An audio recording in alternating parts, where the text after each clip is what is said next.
यदि आप air force exam की तैयारी कर रहे हो और फिजिक्स में टॉप स्कोर लाना चाहते हो तो आप फिजिक्स के पिछले 5 सालों के मेमोरी बेस्ड क्वेश्चन को मिस नहीं कर सकते। इसके लिए मैंने तैयार किया एक ऐसी पीडीएफ जिसमें फिजिक्स के पिछले 4 सालों के memory based question with top solution Hindi और इंग्लिश लैंग्वेज में प्रोवाइड कर दिए गए हैं। इस पीडीएफ को तैयार करने में काफी मेहनत और काफी समय लगा है, तो आपके भाई की मेहनत के लिए एक सब्सक्राइब जरूर करना है। यह पीडीएफ आपको बिल्कुल free of cost Telegram channel Dharmaram physics, जिसका लिंक डिस्क्रिप्शन में दे दिया है, वहां पर प्रोवाइड कर दी जाएगी। इसका हम वीडियो सॉल्यूशन करने वाले, एक एक क्वेश्चन को ट्रिक से उड़ाने वाले हैं। यदि आप इन क्वेश्चंस की प्रैक्टिस करते हो और चैनल को पूरा सपोर्ट करते हो तो मैं आपको नेक्स्ट वीडियो नेक्स्ट लेवल का प्रोवाइड करूंगा, जिसमें और भी क्वेश्चन आपको मेमोरी बेस्ड क्वेश्चन जो एग्जाम में पूछे गए हैं उन्हीं क्वेश्चंस को टॉप सॉल्यूशन के साथ प्रोवाइड करूंगा। तो आपको ज्यादा से ज्यादा चैनल को सपोर्ट करना है। एक सब्सक्राइब भी आप करते हो तभी मैं आपको टॉप से टॉप लेवल का कंटेंट प्रोवाइड करूंगा, बिल्कुल फ्री ऑफ कॉस्ट। देखिए, इस पीडीएफ में जो क्वेश्चंस दिए हैं ये पूरी संभावना है कि एग्जाम में पूछे जाएंगे, क्योंकि प्रीवियस ईयर में भी पूछे गए हैं और पैटर्न वही रहता है जो प्रीवियस ईयर बेस्ड क्वेश्चन होते हैं। इसमें कुछ क्वेश्चन नए भी मैं ऐड करूंगा, तो आपको ज्यादा से ज्यादा चैनल को सपोर्ट करके और कमेंट बॉक्स में कमेंट लिखने प्यारे प्यारे, ताकि मैं नेक्स्ट वीडियो नेक्स्ट लेवल का प्रोवाइड करूं। देखिए, आज का पहला क्वेश्चन, सबसे पहले क्वेश्चन को पढ़िए। ऊर्जा की विमा क्या है? ऊर्जा की विमा बतानी है। तो ऊर्जा की विमा कार्य की विमा के बराबर ही होती है। कार्य की विमा क्या होती है? तो कार्य बराबर होता है बल गुणा विस्थापन। कार्य बराबर होता है बल गुणा विस्थापन। बल की विमा क्या होती है? m1 L1 T-2, और विस्थापन की विमा क्या हो जाएगी? L1। तो कार्य की विमा क्या हो जाती है? m1 L2 T-2। कार्य की विमा होती है m1 L2 T-2। जो कार्य की विमा होती है वही हो जाती है ऊर्जा की विमा। तो ए में क्या? नहीं, बी में भी नहीं है, सी में भी नहीं है, m1 L2 T-2। Option D में दे रखा है m1 L2 T-2। क्लियर है? तो डी ऑप्शन करेक्ट हो जाएगा। क्या आपको लगता है एक क्वेश्चन के टिक लगाते ही मैं आपको छोड़ दूंगा? बिल्कुल भी नहीं। जब क्वेश्चन आया है तो इससे संबंधित सभी क्वेश्चन आपको पता होने चाहिए। अब आप मेरे को बताइए बल की विमा क्या होती है? तो बल की विमा होती है m1 L1 T-2। बताइए शक्ति की विमा क्या होती है? आप बताना है शक्ति की विमा क्या होती है। आपको बताना है दाब की विमा क्या होती है। आपको बताना है प्रतिबल की विमा क्या होती है। आप यदि मेरे साथ क्वेश्चन करोगे ना तो आप पूरा सिलेबस कवर कर लोगे। देखिए, शक्ति की विमा क्या होती है? कार्य करने की दर को शक्ति कहते हैं। कार्य की विमा अभी हमने पढ़ी थी, क्या होती है? m1 L2 T-2, और समय की T1। तो शक्ति की विमा क्या हो जाएगी?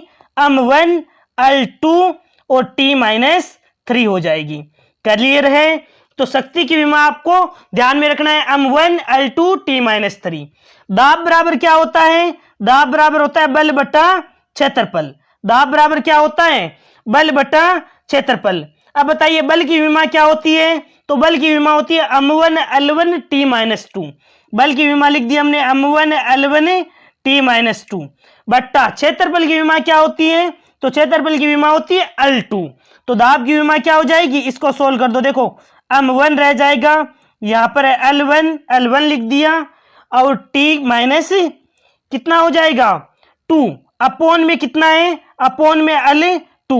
अब L2 ऊपर जाएगा तो यहां पर कितना हो जाएगा? यहां पर हो जाएगा -2। तो नीचे से L2 कैंसिल कर दो, ऊपर में -2 पावर हो जाएगी। अब देखो, इसको सोल्व करो। m तो 1 है ही, m1 लिख दिया है। L की पावर प्लस का 1 और माइनस का 2 कितनी हो जाएगी? -1 हो जाएगी, और T-2। तो दाब की विमा क्या हो जाएगी?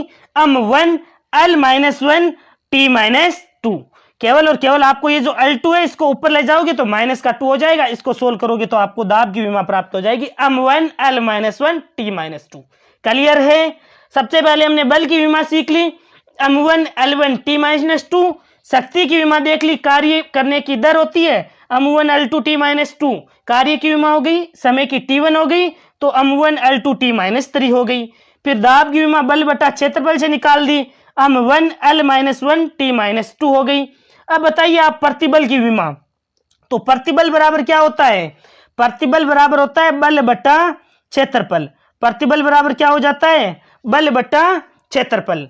तो बल की विमा क्या होती है, बल की विमा अभी हमने सीखी थी m1 L1 T-2। तो ये लो m1 L1 T-2, ये तो हो गया बल बटा क्षेत्रफल की विमा क्या हो जाती है, L2।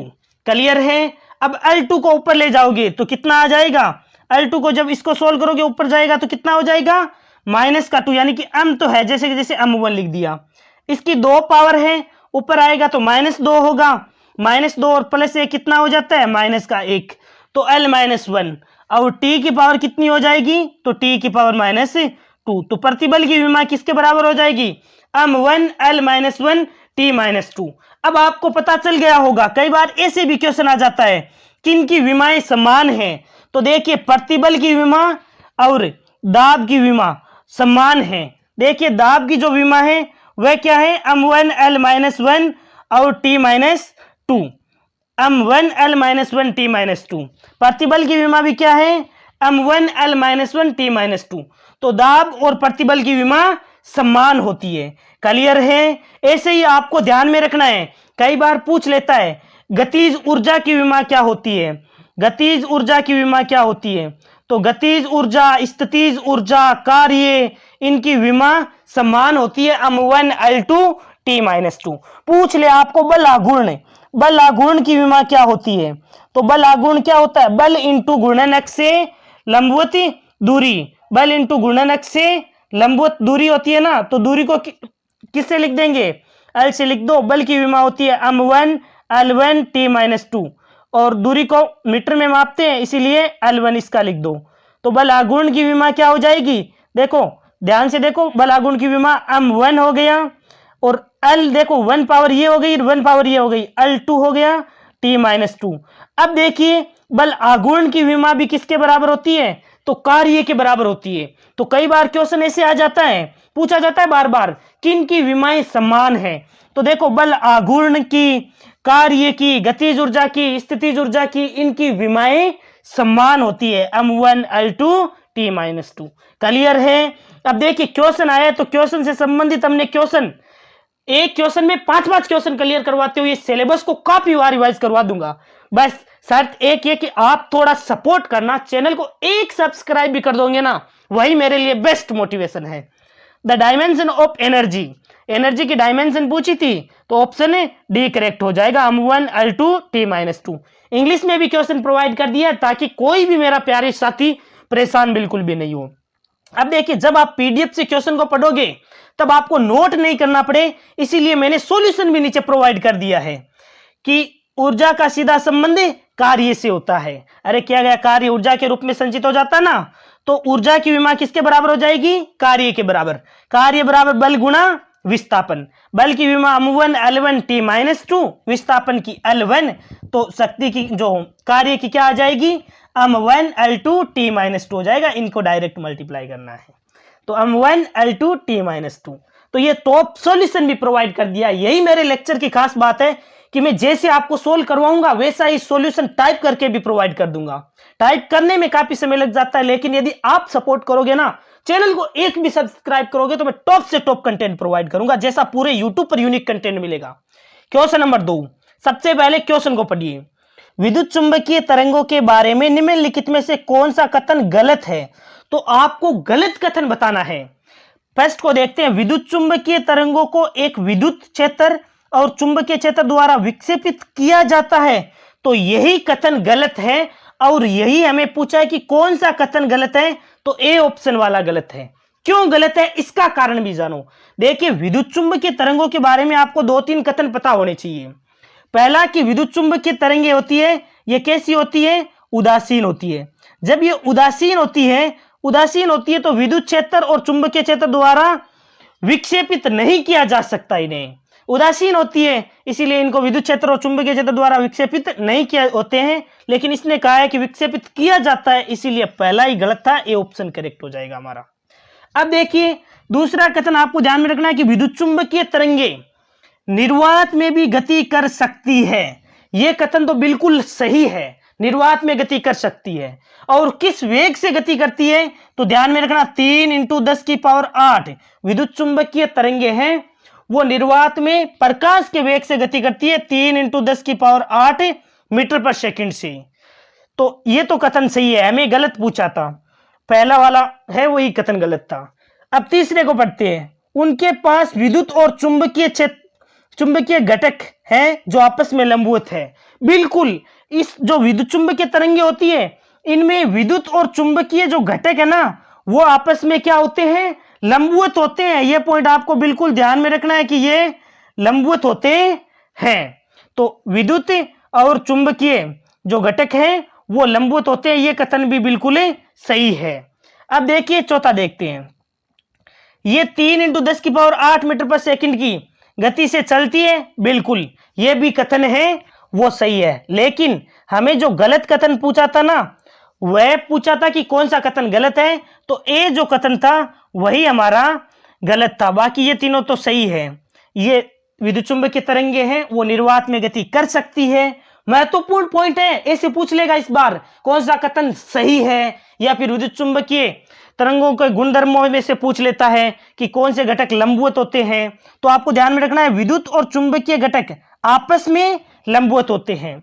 ये निर्वात में गति कर सकती है, और निर्वात में किस वेग से गति करती है, तो प्रकाश के वेग यानी 3 × 10⁸ मीटर पर सेकंड की गति से गति करते हैं। लेकिन ये पॉइंट आपको ध्यान में रखना है कि ये विद्युत चुंबकीय तरंगों विद्युत क्षेत्र और चुंबकीय क्षेत्र द्वारा विक्षेपित नहीं होती है। इसने कहा विक्षेपित किया जाता है, तो ये कथन गलत था, ये कथन गलत था, इसलिए हमें गलत कथन ही पूछा था, इसलिए ए ऑप्शन करेक्ट हो जाएगा। ध्यान रखना विद्युत चुंबकीय तरंगे कैसी होती है, उदासीन होती है। अब आप मेरे को बताओ विद्युत चुंबकीय तरंगे हैं, एक गुणधर्म और जानो, क्योंकि क्वेश्चन आया तो क्वेश्चन के एकदम खोपड़ी में छेद करना, आपको उससे संबंधित सभी क्वेश्चन का निपटारा करना है। पूछ ले विद्युत चुंबकीय तरंगे कैसी तरंगे होती है, अनुप्रस्थ तरंगे होती है या अनुदैर्घ्य तरंगे होती है। तो ध्यान में रखना विद्युत चुंबकीय तरंगे अनुप्रस्थ तरंगे होती है। अनुप्रस्थ तरंगे होती क्या है, तो अनुप्रस्थ तरंगे होती है जिनमें कण तरंग संचरण की दिशा के लंबवत कंपन करते हैं। जिनमें कण तरंग संचरण की दिशा के लंबवत कंपन करते हैं उन्हें कहते हैं अनुप्रस्थ तरंगे। और विद्युत चुंबकीय तरंगे प्रकाश तरंगे कैसी होती है, प्रकाश तरंगे भी अनुप्रस्थ तरंगे होती है। अब आप कहोगे कि सर आपने अनुप्रस्थ तरंगे बताइए, तो अनुदैर्घ्य तरंगे क्या होती है उनको भी जानो। एक एक कंसेप्ट को क्लियर करेंगे, इनके एग्जाम्पल भी पढ़ेंगे। देखिए अनुदैर्घ्य तरंगे क्या होती है, तो अनुदैर्घ्य तरंगे वह तरंगे होती है जिनमें कण क्या होते हैं, तरंग संचरण की दिशा में कंपन करते हैं। इनमें कण है वो तरंग संचरण की दिशा में कंपन करते हैं। अनुदैर्घ्य तरंगे एग्जाम्पल बताइए, ध्वनि तरंगे, कई बार पूछ लेता है ध्वनि तरंगे कैसी तरंगे होती हैं, तो अनुदैर्घ्य तरंगे होती है। प्रकाश तरंगे विद्युत चुंबकीय तरंगे कैसी होती है, तो अनुप्रस्थ तरंगे होती है। क्लियर है।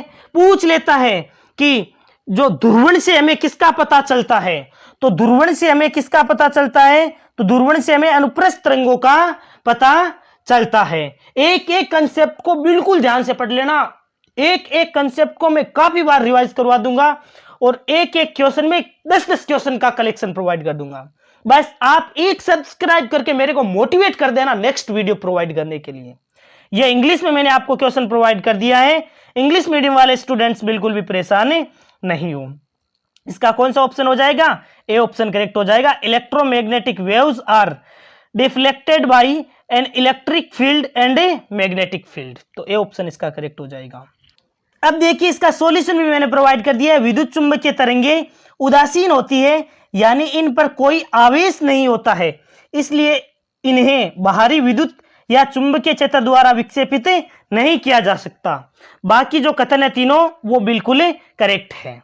क्लियर है। कैसे लग रहे हैं ये क्वेश्चन, क्वेश्चन पसंद आ रहे हैं ना, मजा आ रहा ना कि सच में सर ऐसी अगली क्लास और प्रोवाइड कर दीजिए, तो मैं जरूर आपको नेक्स्ट वीडियो नेक्स्ट लेवल का प्रोवाइड करूंगा। बस आप एक प्यारा सा कमेंट जरूर कर देना कि सच में सर हम पूरा सपोर्ट करेंगे, आपके साथ है, आप हमें टॉप से टॉप कंटेंट प्रोवाइड करो बिल्कुल फ्री ऑफ कॉस्ट। देखिए क्वेश्चन नंबर 3, सबसे पहले क्वेश्चन को पढ़िए।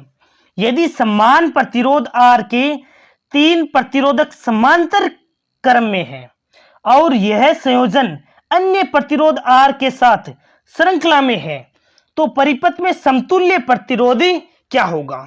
देखिए सबसे पहले इसने कहा है कि समान प्रतिरोध R है, R प्रतिरोध उनके 3 प्रतिरोधक समांतर क्रम में है, यानी समांतर क्रम में इस प्रकार 3 प्रतिरोध है वो जोड़ रखे हैं और समान प्रतिरोध जोड़ रखे हैं। तीनों ही कितना कितना है, R इसका और R इसका। उसके बाद में यह संयोजन, ये जो पूरा संयोजन है, एक अन्य प्रतिरोध है वो भी R प्रतिरोध है, उसके साथ में श्रेणी क्रम में जुड़े हुए हैं। तब आपको पूछा है कि तुल्य प्रतिरोध क्या होगा। देखिए डायरेक्ट फॉर्मूला होता है जब समान प्रतिरोध जुड़ रखे होते हैं, जब समान प्रतिरोध समांतर क्रम में जुड़ रखे हैं तो देखिए फॉर्मूला होता है R बाई एन। डिटेल में भी समझेंगे, शॉर्टकट भी सीखेंगे। R बाई एन का मतलब है R तो दे रखा है समान प्रतिरोध R, एन का मतलब कितने प्रतिरोध जुड़ रखे हैं, तो 1 2 और 3 प्रतिरोध जोड़ रखे हैं। इसका मतलब है R बाई 3 हो जाएगा इनकम्प्लीट, ये जो तीनों समांतर क्रम में जुड़ रखे हैं ना, इनका मान कितना हो जाएगा R बाई 3। तो R बाई 3 हो जाएगा ये मान, R बाई 3 लिख दो। और ये आगे वाला प्रतिरोध कितना है R। अब ये दोनों कैसे हैं, अब ये है सीरीज में, तो सीरीज का फॉर्मूला क्या होता है, R equal to R1 plus R2, यानी कि इन दोनों को जोड़ना है। R बाई 3 और R कितना हो जाएगा 4R बाई 3 हो जाएगा, 4R बाई 3। कौन से ऑप्शन में दे रखा है, ए ऑप्शन करेक्ट हो जाएगा। क्लियर है, ये तो हम डायरेक्ट उड़ा सकते हैं।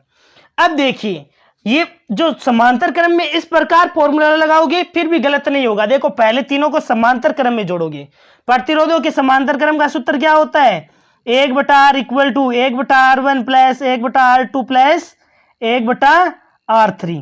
क्लियर है, यही होता है ना। तो R तुल्य निकालना था, 1/R तुल्य निकालना है, तो तीनों ही R था, यानी ये भी R, ये भी दूसरा भी R था और तीसरा भी R था, तो कितना आ जाएगा 3/R। हमें R तुल्य निकालना है, तो R तुल्य निकालने के लिए क्या करेंगे, इसका उल्टा कर दो R बाई 3। लेकिन यही तो हमने डायरेक्ट निकाला है, जब समान प्रतिरोध समांतर क्रम में जुड़ रखे होते हैं तो R बाई एन फॉर्मूला लगा दो। R तो क्या है प्रतिरोध, अब यहां पर इसने प्रतिरोध R ही दिया इसीलिए R का R लिख दिया।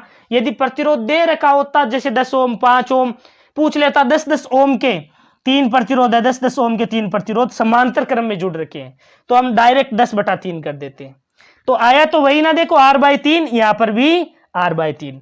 अब देखो ये तो पूरा R बाई 3 हो गया, R बाई 3 है, इसके सीरीज में कौन सा है R। अब ये दोनों श्रेणी क्रम में है, ये दोनों श्रेणी क्रम का फॉर्मूला होता है R equal to R1 plus R2 plus R3। तो इन दोनों को डायरेक्ट जोड़ना था, R बाई 3 प्लस R कितना हो जाएगा 4R बाई 3। क्लियर है, समझ में आया। अब एक क्वेश्चन और बताओ, प्रतिरोधों के श्रेणी क्रम में, प्रतिरोध है उनके श्रेणी क्रम में क्या समान रहता है, तो प्रतिरोधों के श्रेणी क्रम में धारा का मान क्या रहता है, धारा का मान समान रहता है, और जो V है वो क्या होता है, V अलग अलग होता है, जो विभवांतर है वो अलग अलग होता है, ध्यान रखना। वहीं यदि समांतर क्रम की बात करें, समांतर क्रम की बात करें तो समांतर क्रम में धारा क्या होती है, धारा तो अलग अलग होती है, लेकिन विभवांतर V है वो समान होता है। क्लियर है, ये पॉइंट ध्यान में रखना है। प्रतिरोधों के श्रेणी क्रम में धारा तो समान होती है लेकिन विभवांतर अलग अलग हो जाएगा, समांतर क्रम में V तो समान हो जाएगा लेकिन धारा अलग अलग हो जाएगी। क्लियर है, ये देखिए इंग्लिश में क्वेश्चन आपको प्रोवाइड कर दिया है। If 3 resistor of equal resistance R is in parallel and this combination is in series with another resistance R, then the equivalent resistance across the circuit will be 4R by 3 हो जाएगा। अब देखिए यहां पर मैंने सॉल्यूशन भी provide कर दिया ताकि कोई भी स्टूडेंट्स परेशान नहीं हो, क्वेश्चन भी आपको नोट नहीं करना पड़े, क्योंकि मैं समझता हूं कि आपको एक एक क्वेश्चन को नोट करने में, उसका सॉल्यूशन नोट करने में काफी समय लग जाता है। लेकिन मैं इतनी बार रिवाइज करवा दूंगा कि आप यदि वीडियो भी कंप्लीट देख लोगे ना और एक बार पीडीएफ पढ़ लोगे तो आपको सब कुछ क्लियर हो जाएगा। देखिए यहां पर आ जाएगा, पहले इनको समांतर क्रम में जोड़ दिया, उसके बाद में इसे श्रेणी क्रम में जोड़ दिया, तो कितना हो जाएगा, ये आ जाएगा 4R by 3 हो जाएगा। क्लियर है, अगला क्वेश्चन देखते हैं। यदि क्वेश्चन पसंद आ रहे हैं ना तो मेरे को एक से थोड़ा सा संकेत दे देना आप सब्सक्राइब करके और प्यारा सा कमेंट करके कि सर सच में हमें इस क्वेश्चन की रिक्वायरमेंट है, और हम जरूर आपको सपोर्ट करेंगे। आप हमें इस क्वेश्चन की जो सीरीज आपने स्टार्ट की है उसे जरूर कंटिन्यू कीजिए। यदि आप सपोर्ट करोगे तो मैं नेक्स्ट वीडियो नेक्स्ट लेवल का और नेक्स्ट लेवल का सॉल्यूशन प्रोवाइड करूंगा। ऐसा सॉल्यूशन जिसमें आपका सिलेबस भी कवर होगा, टॉप से top question, memory based question और नए क्वेश्चन का कलेक्शन प्रोवाइड करूंगा। क्वेश्चन को पढ़ते हैं। एक एसी परिपथ में V बराबर 100 sin 100t वोल्ट है और I बराबर कितना है 100 sin 100t plus π/3 milli ampere. परिपथ में विद्युत अपव्यय क्या है? विद्युत अपव्यय का मतलब आपको पूछिए औसत शक्ति क्या है। तो P एवरेज का फॉर्मूला क्या होता है? P एवरेज का फॉर्मूला होता है Vrms Irms cos phi, यही होता है औसत शक्ति का formula. Vrms is equal to क्या होता है V नोट बट्टा √2, Irms इज इक्वल टू क्या होता है I नोट बट्टा √2। अब देखो √2 को √2 से मल्टीप्लाई करोगे तो कितना हो जाएगा 2, और cos phi का मान कितना है? तो cos phi का मान है π/3। अब देखिए V नोट के स्थान पर आपको मान रखना है कितना है, V is equal to V naught sine omega T होता है ना, तो V नोट का मान कितना है 100 इंटू I नोट का मान कितना है 100, ये लिख दिया 100, अपॉन में कितना है 2, cos π/3 का मतलब है cos 60 का मान कितना होता है? cos 60 का मान होता है 1/2। अब इसको सोल्व करना, आपको सोल्व करने पर कितना आ रहा है? तो देखो 2 को 2 से मल्टीप्लाई करने पर कितना आ जाएगा 4 आ जाएगा। अब देखना, ध्यान रखना, इसको मिली एम्पियर दे रखा है ना, मिली एम्पियर दे रखा है तो 10 की पावर -3 से मल्टीप्लाई और करना। आपको मिली एम्पियर दे रखा है इसीलिए आपको एम्पियर में मिली दे रखा था, इसीलिए मिली का मतलब है 10 की पावर -3 से मल्टीप्लाई कर दो आप। अब देखो भाग लगा दो, माइनस का 3 मल्टीप्लाई है, इसका मतलब है कि 3 जीरो तो कैंसिल हो जाएंगे, ये 3 कैंसिल कर दिए। 10 में 4 का भाग लगाना है बस आपको, 10 में 4 का भाग लगाओगे तो कितना आ जाएगा 2.5 वाट आ जाएगा। क्लियर है? इसका ऑप्शन बी करेक्ट हो जाएगा। कैसे किया? पहले औसत शक्ति का फॉर्मूला लगा दिया Vrms Irms cos phi। Vrms is equal to होता है V नोट बटा √2, V नोट बटा √2, और Irms इज इक्वल टू होता है I नोट बटा √2, तो V नोट I नोट बटा 2 ये लिख दिया यहाँ पर। cos phi का मान कितना है? तो phi का मान है π/3। अब देखो V नोट I नोट बटा 2 cos π/3 का मतलब cos 60 का मान 1/2 होता है। अब जब इसको सोल्व करते हो तब आपके आता है 2.5 वाट। बट ध्यान रखना धारा है वो मिली एम्पियर में दे रखी थी, इसीलिए 10 की पावर -3 से मल्टीप्लाई करवाया है। अब देखिए ये क्वेश्चन इंग्लिश में प्रोवाइड कर दिया आपको, और यहाँ पर इसका टॉप सॉल्यूशन भी प्रोवाइड कर दिया है। सबसे पहले V नोट का मान दे रखा था 100 वोल्ट, I नोट का मान मिली एम्पियर में था तो पहले एम्पियर में बदल दिया, यानी कि 10 की पावर -3 से मल्टीप्लाई किया तो 0.1 एम्पियर आ गया। पाई का मान कितना है? तो पाई का मान है π/3 यानी कि 60 डिग्री। cos 60 का मान होता है 1/2 यानी 0.5। इस फॉर्मूले में मान रख दिया तो P का मान आ गया हमारे 2.5 आ जाएगा। क्लियर है? समझ में आ गया ना? ये देखो 5 में 2 का भाग लगाओगे तो 2.5 आ जाएगा, शक्ति के लिए वाट आ जाएगा। क्लियर है? कैसे लग रहे हैं ये क्वेश्चन पसंद आए ना तो एक सब्सक्राइब जरूर करना है मेरे को मोटिवेट करने के लिए, ताकि नेक्स्ट वीडियो नेक्स्ट लेवल का प्रोवाइड करूं। देखिए टॉप क्वेश्चन के साथ आगे बढ़ते हैं। अगला क्वेश्चन है क्वेश्चन नंबर 5। सबसे पहले क्वेश्चन को पढ़िए। बल आघूर्ण डैश पर निर्भर करता है, तो बल आघूर्ण किस पर निर्भर करता है? अरे बल आघूर्ण टो इक्वल टू बल इंटू घूर्णन अक्ष से लंबवती दूरी, या फिर टो equal to RP sine theta, ये किस पर निर्भर करता है? एक तो बल आघूर्ण बल पे और घूर्णन अक्ष से लंबवती दूरी पर, तो किस पर? द्रव्यमान पर नहीं करता है, वस्तु पथ और बल की त्रिज्या पर बिल्कुल नहीं। ये करता है बल और घूर्णन अक्ष से दूरी यानी कि आघूर्ण भुजा पर निर्भर करता। ऑप्शन सी करेक्ट हो जाएगा। क्लियर है? अब देखिए आप मेरे को बताइए बल आघूर्ण की विमा क्या होती है? बल आघूर्ण इसकी विमा किस प्रकार निकालोगे? तो बल आघूर्ण टो इक्वल टू क्या होता है? बल इंटू घूर्णन अक्ष से लंबवत दूरी। बल की विमा हो जाती है m1 L1 T - 2, और गुणन x से दूरी, इसका मतलब है L1। तो बल आघूर्ण की विमा क्या हो जाएगी, m1 L2 t माइनस 2।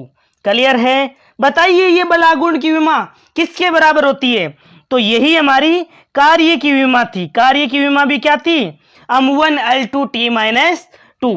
और कार्य की जो ऊर्जा होती है वही होती है गतिज ऊर्जा की, स्थितिज ऊर्जा की विमाएं समान होती है। क्लियर है, समझ में आया। अब आगे बढ़ते हैं। ये देखिए इंग्लिश में क्वेश्चन आपको प्रोवाइड कर दिया है, टॉर्क डिपेंड्स ऑन, टॉर्क किस पर डिपेंड करता है, फोर्स एंड, ये हो जाएगा ऑप्शन ए सी करेक्ट हो जाएगा इसका, बल और घूर्णन x से लंबवत दूरी पर। अब देखिए यहां पर सॉल्यूशन भी प्रोवाइड कर दिया है। बल आघूर्ण का सूत्र क्या होता है, टो इक्वल टू अपार साइन थीटा होता है। अब लगाया गया बल है और आर घूर्णन x से दूरी यानी कि आघूर्ण भुजा। क्लियर है, तो बल और आघूर्ण भुजा पर ही निर्भर कर रहा है, या फिर ऐसा भी आ सकता है बल इंटू घूर्णन x से लंबवत दूरी। क्लियर है, आगे बढ़ते हैं। यदि क्वेश्चन पसंद आ रहे हो ना, और इन क्वेश्चन का कलेक्शन टॉप सॉल्यूशन पसंद आ रहा हो, तो एक सब्सक्राइब करके मेरे को नेक्स्ट वीडियो के लिए मोटिवेशन जरूर करना है। क्वेश्चन नंबर 6, सबसे पहले क्वेश्चन को पढ़िए। बेहतरीन क्वेश्चन है और हर प्रकार का क्वेश्चन लिया गया है। एक प्रकाश किरण प्रिज्म कोण 8 डिग्री के पतले प्रिज्म से गुजर रही है। यदि विचलन का कोण 2 डिग्री है तो प्रिज्म का अपवर्तनांक ज्ञात कीजिए। तो देखिए हम फॉर्मूला जानते हैं, डेल इक्वल टू क्या होता है, n-1 इंटू ए। यहां डेल्टा क्या है, तो ये तो है प्रिज्म, जो विचलन होता है उसे कहते हैं डेल, n होता है अपवर्तनांक, ए होता है प्रिज्म कोण। क्लियर है, हमें निकालना क्या है, हमें अपवर्तनांक n का मान निकालना है। अब देखो डेल क्या है, विचलन कोण कितना दे रखा है, 2 डिग्री, ये लिख दिया 2 डिग्री, बट्टा ए क्या है, ए होता है प्रिज्म कोण, कितना दे रखा है 8 डिग्री, तो 8 का भाग लगा दो, इक्वल टू अपवर्तनांक n-1। n के स्थान पर म्यू भी लिखा हो सकता है, उसमें कोई प्रॉब्लम नहीं है। 2/8 को आप कैसे लिख सकते हो, 1/4 लिख सकते हो। अब देखिए ये -1 है, इसे इधर लेकर आ जाओगे, 1/4 प्लस में 1 बराबर n, कितना हो जाएगा 5/4, 5/4 आंसर हो जाएगा। 5/4 का मतलब है कि कितना आ जाएगा, 1.25 आ जाएगा। अरे 5 में 4 का भाग लगाओगे तो पहले एक बार जाएगा, पॉइंट लगाओगे 2 बार जाएगा, और फिर 5 बार जाएगा, 1.25 आ जाएगा। अब देखो इसका मात्रक नहीं लगाया है, लेकिन अपवर्तनांक का मात्रक ही होता ही नहीं है। क्लियर है, समझ में आया अच्छी तरीके से। अपवर्तनांक निकालना था हमें, और दे क्या रखा था, एक आपको दे रखा था डेल्टा का मान दे रखा था, जो विचलन कोण है उसका मान दे रखा था, ए का मान दे रखा था यानी कि प्रिज्म कोण का मान दे रखा था, एन अपवर्तनांक आपसे पूछा था, तो डायरेक्ट फॉर्मूला लगा सकते हैं, del equal to n-1 into a. तो अब डेल का मान तो दे रखा था, मान समीकरण में रखते ही हमें प्राप्त हुआ 1.25, मात्रक अपवर्तनांक का होता नहीं है। अब देखिए ये क्वेश्चन आपको इंग्लिश में प्रोवाइड कर दिया है, और यहां पर मैंने सॉल्यूशन भी प्रोवाइड कर दिया, ताकि जो पीडीएफ से पढ़ेंगे उन स्टूडेंट्स के लिए बिल्कुल भी नोट नहीं करना पड़ेगा क्वेश्चन। एक बार वीडियो को देखा, एक बार पीडीएफ पढ़ते ही आपके कंसेप्ट क्लियर हो जाएंगे। बाकी रिवाइज करवाना, याद करवाना, वो तो मेरी जिम्मेदारी है। आप इस चैनल पर आए हो, इसका मतलब जरूर आपको बहुत अधिक फायदा होने वाला है। पतले प्रिज्म के लिए विचलन कोण डेल का सूत्र क्या होता है, del equal to n-1 into a. सारी वैल्यू आपको दे रखी थी। खास बात यह है कि जैसे मैंने आपको सॉल्यूशन कराया है वैसे ही टाइप करके दिया है। देखिए यहां पर डेल के स्थान पर मान रख दिया n-1, और ए होता है प्रिज्म कोण। अब प्रिज्म कोण ए दे रखा था, डेल विचलन कोण दे रखा था, अपवर्तनांक n पूछा था, सोल्व करने पर 1.25 प्राप्त हो जाएगा। क्लियर है, आगे बढ़ते हैं। अगला क्वेश्चन, क्वेश्चन नंबर 7। देखिए हर एक चैप्टर्स को कवर कर रहा हूं मैं। क्वेश्चन नंबर 7 थर्मोडायनेमिक्स से क्वेश्चन है। क्वेश्चन को पढ़िए सबसे पहले, तो मजा आ जाएगा ऐसा क्वेश्चन करने पर। समतापीय प्रक्रम में अगर प्रणाली को दी गई उष्मा 100 जूल है, प्रणाली को दी गई उष्मा यानी कि डेल क्यू का मान कितना है 100 जूल, ये लिख दिया भाई। आंतरिक ऊर्जा में परिवर्तन यानी कि आंतरिक ऊर्जा डेल यू, आंतरिक ऊर्जा में परिवर्तन और प्रणाली का किया गया कार्य डैश होगा। यानी डेल यू भी आपसे पूछा है और किया गया कार्य भी डब्ल्यू भी आपसे पूछा है। सबसे पहले तो एक पॉइंट को पकड़ना। पॉइंट को कैसे पकड़ोगे? तो मेरे साथ प्रैक्टिस करोगे तो पकड़ोगे आप इस पॉइंट को। समतापी प्रक्रम दिया है, समतापी प्रक्रम है, इसका मतलब क्या है? ताप स्थिर है, ताप नियत है, ताप नियत है, इसका मतलब है कि ताप में जो परिवर्तन है वो शून्य है। और आंतरिक ऊर्जा किस पर निर्भर करती है? आंतरिक ऊर्जा ताप पर निर्भर करती है। जब टेम्परेचर में परिवर्तन 0 हो जाएगा तो डेल यू कितना हो जाएगा? डेल यू का मान 0 हो जाएगा। ध्यान रख लेना ये पॉइंट तो आपको कि आंतरिक ऊर्जा ताप पर निर्भर करती है। अब इसने कह दिया कि ताप ही नियत है, इसका मतलब नियत है, इसका मतलब ताप में परिवर्तन कितना हो जाएगा? शून्य। जब टेम्परेचर में परिवर्तन शून्य है तो आंतरिक ऊर्जा भी कितनी हो जाएगी? इसमें परिवर्तन भी शून्य हो जाएगा। डेल यू तो शून्य होगा। अब देखिए उष्मागतिकी का प्रथम नियम क्या होता है। डेल क्यू बराबर, देखो किस प्रकार याद रखोगे, डेल क्यू उष्मा दी जाती है, कुछ भाग आंतरिक ऊर्जा में और शेष उसका कार्य में कन्वर्ट हो जाता है। शेष भाग इसका किस में कन्वर्ट हो जाता है? तो कार्य में कन्वर्ट हो जाता है। ये उष्मागतिकी का प्रथम नियम है, याद रखना है। डेल क्यू बराबर del U plus del W, ये होता है उष्मागतिकी का प्रथम नियम। बताइए उष्मागतिकी का प्रथम नियम किस पर आधारित होता है? तो उष्मागतिकी का प्रथम नियम ऊर्जा संरक्षण के नियम पर आधारित होता है। ऐसा भी डायरेक्ट क्वेश्चन पूछ लेता है कि उष्मागतिकी का प्रथम नियम, ये संबंध पूछ लेता है कई बार डायरेक्ट, कई बार पूछ लेता है उष्मागतिकी का प्रथम नियम किस पर आधारित होता है? तो ये ऊर्जा संरक्षण के नियम पर आधारित है। और कई बार इस समीकरण से बार बार न्यूमेरिकल क्वेश्चन जैसे करवा रहा हूं ना वैसे ही पूछता है। इसने कहा समतापी प्रक्रम में दी गई उष्मा इतनी है तो आंतरिक ऊर्जा कितनी हो जाएगी? अब आंतरिक ऊर्जा तो ताप पर निर्भर करती है, ताप ही नियत है, इसका मतलब टेम्परेचर में चेंज कितना है? शून्य, इसका मतलब आंतरिक ऊर्जा भी शून्य हो जाएगी। अब आंतरिक ऊर्जा डेल यू तो शून्य है, डेल यू शून्य है तो डेल क्यू का मान इसने दिया है, डेल क्यू का मतलब है दी गई उष्मा, दी गई उष्मा कितनी है? 100 जूल, ये लिख दिया 100 जूल, प्लस कार्य आपसे पूछा है तो डब्ल्यू का मान कितना आ जाएगा? डब्ल्यू का मान आ जाएगा 100 जूल।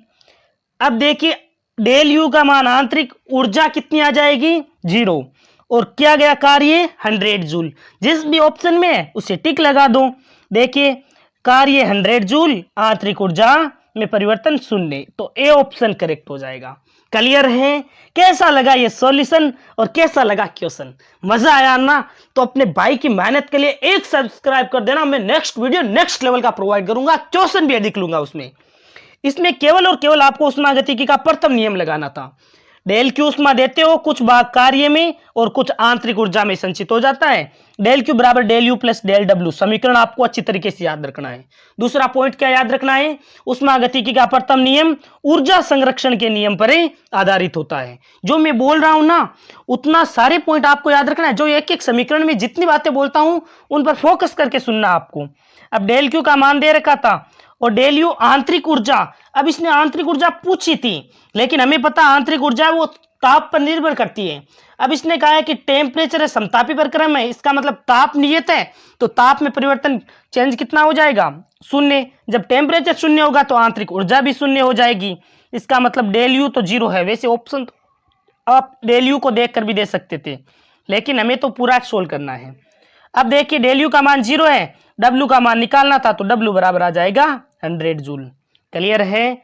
अब देखिए ये क्वेश्चन मैंने आपको इंग्लिश में प्रोवाइड कर दिया है ताकि कोई भी स्टूडेंट्स को किसी भी प्रकार की प्रॉब्लम नहीं हो। और यहां पर मैंने टॉप सॉल्यूशन भी प्रोवाइड कर दिया है कि समतापीय प्रक्रम में तापमान स्थिर रहता है, टी कांस्टेंट है, इसलिए आंतरिक ऊर्जा में कोई बदलाव ही नहीं होता है। डेल यू कितना हो जाएगा? 0 हो जाएगा। उष्मागतिकी के पहले नियम से डेल क्यू बराबर क्या होता है? डेल यू प्लस डब्ल्यू होता है। अब डब्ल्यू आपसे पूछा था, डेल यू का मान तो कितना हो जाएगा? 0 हो जाएगा। अब डेल यू 0 है तो डेल डब्ल्यू का मान कितना हो जाएगा? डब्ल्यू का मान आ जाएगा 100 जूल। क्लियर है? तो आपको क्वेश्चन में दे रखा था कि टेम्परेचर है वो कांस्टेंट है। टेम्परेचर क्या है? कांस्टेंट है। जब टेम्परेचर कांस्टेंट है इसका मतलब है कि आंतरिक ऊर्जा भी शून्य ही होनी है, टेम्परेचर में चेंज ही नहीं है। डेल टी जब चेंज निकालोगे ना तो अब स्थिर है, इसका मतलब है कि दोनों में अंतर में कितना हो जाएगा, शून्य हो जाएगा। तो टेम्परेचर में परिवर्तन शून्य हो जाएगा। टेम्परेचर कांस्टेंट होने का मतलब है कि उसमें चेंज शून्य है। जब टेम्परेचर शून्य हो जाएगा तो आंतरिक ऊर्जा में चेंज भी कितना हो जाएगा, शून्य हो जाएगा। क्लियर है, समझ में आ रहा है ना अच्छी तरीके से। अगला क्वेश्चन, एक और बेहतरीन क्वेश्चन। सबसे पहले क्वेश्चन को पढ़िए, एक से बढ़कर एक क्वेश्चन लिया है। यदि मेरे साथ प्रैक्टिस करोगे ना काफी सारे कंसेप्ट क्लियर होंगे। केवल हल्के क्वेश्चन करवा के मैं आपको खुश कर दूं तो ऐसा मैं बिल्कुल नहीं करने वाला हूं। न्यूमेरिकल आ रहे हैं एग्जाम में तो न्यूमेरिकल भी सोल्व करवाएंगे, कंसेप्चुअल आ रहे हैं तो वो भी सोल्व करवाएंगे, लेकिन क्वेश्चन मिस नहीं कर सकता। जो स्टूडेंट्स यहां तक वीडियो में टिके हैं ना, जरूर उनमें जोश जुनून और जज्बा है कुछ पढ़ने का और एग्जाम में टॉप स्कोर लाने का। क्योंकि फिजिक्स सब्जेक्ट ऐसा है जिसमें आप देखोगे तो लगेगा कि सभी क्वेश्चन मैंने सही किए हैं, लेकिन जब आंसर की आती है, जब रिजल्ट आता है, तब आपको फिजिक्स में कहीं ना कहीं कुछ क्वेश्चंस आपको गलत मिलेंगे ही, नंबर कम मिल जाते हैं। उसका कारण यही होता है कि हमारे कंसेप्ट स्ट्रॉन्ग नहीं होते हैं। प्रैक्टिस के साथ कंसेप्ट को जानोगे ना तब आपको एक एक डाउट क्लियर हो जाएगा। क्वेश्चन नंबर 8 को पढ़िए। जब किसी किए गए कार्य की मात्रा इतनी है, 333 कैलोरी कार्य है, और आंतरिक ऊर्जा में परिवर्तन W का मान दे दिया भाई 333 कैलोरी, कैलोरी में दिया, ध्यान रखना। आंतरिक ऊर्जा में परिवर्तन 167 कैलोरी, आंतरिक ऊर्जा में परिवर्तन यानी डेल यू का मान दे रखा है 167।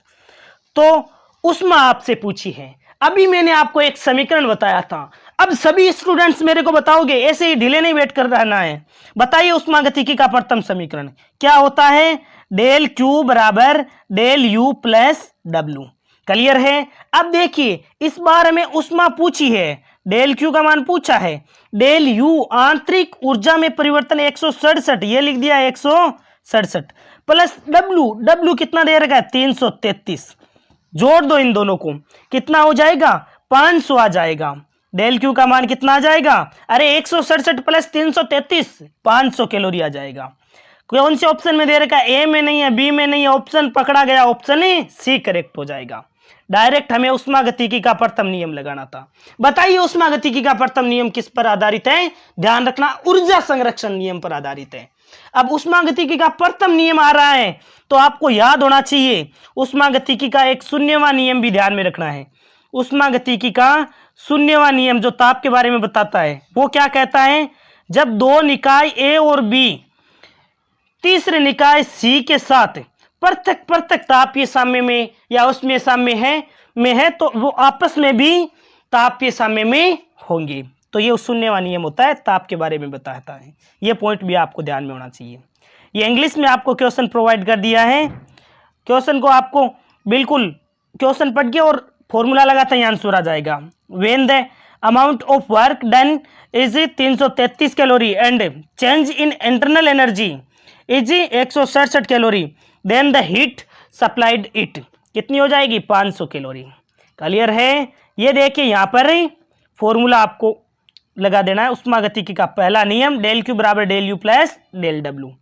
डेल यू का मान 167, डेल डब्ल्यू का मान 333, डेल क्यू का मान कितना आ जाएगा? 500 कैलोरी। क्लियर है? कैसे लग रहे हैं क्वेश्चन? क्वेश्चन गजब लगे ना तो एक सब्सक्राइब जरूर करना। मैं नेक्स्ट वीडियो नेक्स्ट लेवल का प्रोवाइड करूंगा। आपसे यदि सपोर्ट करोगे ना, सच बता रहा हूं पूरा सिलेबस कवर करवा दूंगा मैं।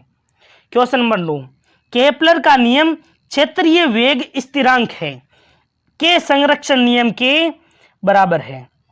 तो देखिए केपलर का जो तीनों के तीनों नियम इंपॉर्टेंट है, तीनों ही नियम आपको पता होना चाहिए। ये कौन सा नियम है? तो केपलर का क्षेत्रीय वेग स्थिरांक का नियम, केपलर का द्वितीय नियम है। क्षेत्रफल का नियम होता है ना, तो वो कोणीय संवेग संरक्षण पर ही आधारित होता है। ऑप्शन डी करेक्ट हो जाएगा। लेकिन मैं आपको केपलर का प्रथम, द्वितीय और तृतीय तीनों नियम बताने वाला हूं, क्योंकि क्वेश्चन आ गया ना, इसका मतलब मेरे सामने जो क्वेश्चन आ गया उससे संबंधित कंसेप्ट बताना मेरी जिम्मेदारी हो जाती है। आपको लगता होगा कि सर स्लो पढ़ा रहे हैं या फिर एक क्वेश्चन में काफी सारा डिटेल में जा रहे हैं, लेकिन मैं डिटेल में बताऊंगा तभी आपको काफी सारे कंसेप्ट क्लियर हो जाएंगे।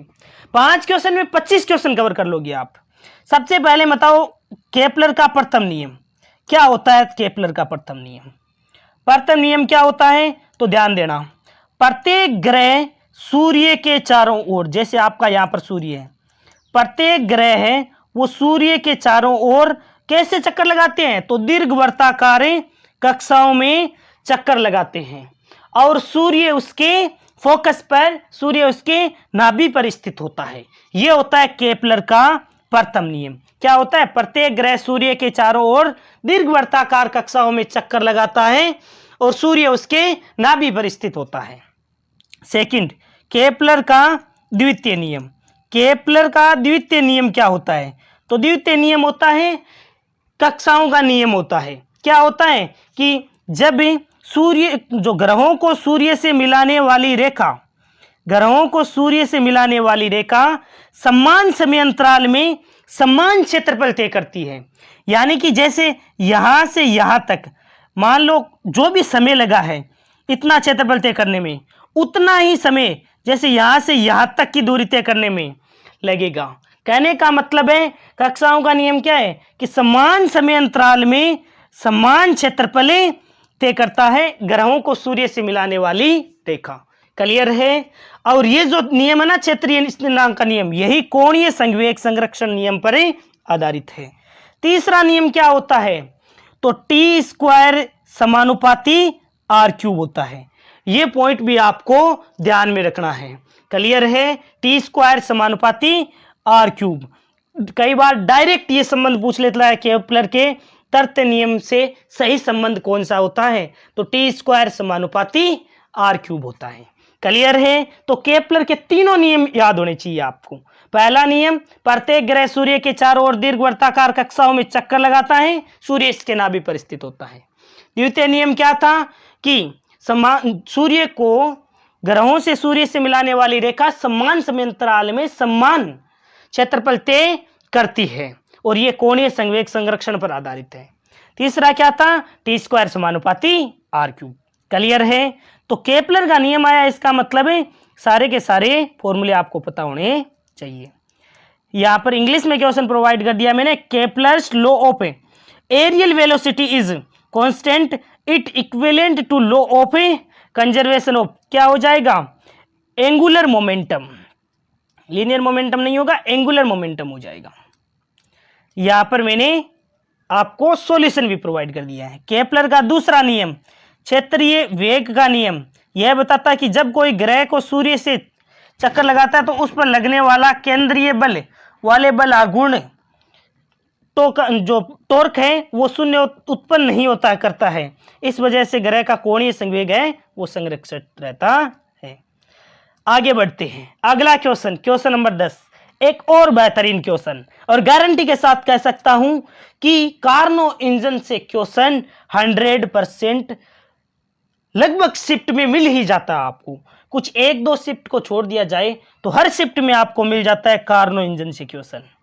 कार्नो इंजन की दक्षता 75% है और अवशोषित उष्मा की मात्रा है 300 जूल, तो किया गया कार्य कितना होगा।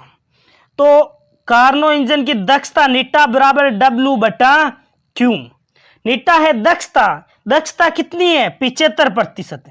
75% हटाओगे तो नीचे 100 लगा दो, इक्वल टू आपको कार्य पूछा था अपॉन में क्यों, अवशोषित उष्मा कितनी है 300 जूल। अब इनको सोल्व करना है, 2 जीरो से 2 जीरो कैंसिल हो जाएगा, 3 को इससे मल्टीप्लाई कर दो तो कितना आ जाएगा 225 जूल आ जाएगा कार्य। क्लियर है। कैसे निकाला, कार्नो इंजन की दक्षता का फॉर्मूला लगाया, नीटा बराबर W बटा क्यू लगा दिया। नीटा का मान दे रखा था इसने कि 75% दक्षता है, 75% है, इसका मतलब प्रतिशत को हटाने पर बट्टा में 100 लगा दिया। W आपसे पूछा था, Q का मान इसने दे रखा था कि 300 जूल है उष्मा। अब 300 को इससे मल्टीप्लाई करवा दो, 2 जीरो से 2 जीरो कैंसिल हो जाएगा, 225 जूल आंसर आ जाएगा। ऑप्शन ए करेक्ट हो जाएगा। क्लियर है। यहां पर देखिए ये इंग्लिश में आपको क्वेश्चन प्रोवाइड कर दिया, the efficiency of Carnot heat engine is 75% and the amount of heat absorbed is 300 joule, then the work done is, कितना हो जाएगा 225 जूल। ये यहाँ पर सॉल्यूशन प्रोवाइड कर दिया है। नीटा बराबर क्या होता है, W/Q। फॉर्मूले में वैल्यू रख दी तो आपके आंसर आ गया 225 जूल। क्लियर है? कैसे लगे मेरे ये क्वेश्चन? आज की क्लास यदि आपको पसंद आई है और आपको ऐसे ही क्वेश्चन की सीरीज को कंटिन्यू रखना है, जिन विद्यार्थियों ने लास्ट तक वीडियो को देखा है वो एक प्यारा सा कमेंट जरूर करेंगे। और आपको जो भी क्वेश्चन में डाउट होता है कि सर ये क्वेश्चन समझ में नहीं आया है, वो मेरे को कमेंट बॉक्स में लिख देंगे। और अपने दोस्तों में क्वेश्चन इस सीरीज को फैलाकर और एक एक सब्सक्राइब जरूर करवाना है। आप जब सब्सक्राइब करते हो वही मेरे लिए मोटिवेशन होता है कि सच में स्टूडेंट्स पढ़ने वाले हैं, और पढ़ने वाले स्टूडेंट्स के लिए मैं 24 घंटे मेहनत कर सकता हूं। ये जो पीडीएफ है विद सॉल्यूशन आपको टेलीग्राम चैनल धर्माराम फिजिक्स, जिसका लिंक डिस्क्रिप्शन में दे दिया है, वहां पर प्रोवाइड कर दी जाएगी बिल्कुल फ्री ऑफ कॉस्ट। तो आप टेलीग्राम चैनल को भी जरूर से ज्वाइन कर लीजिए। Thank you very much for a nice day to all of you. Thank you very much.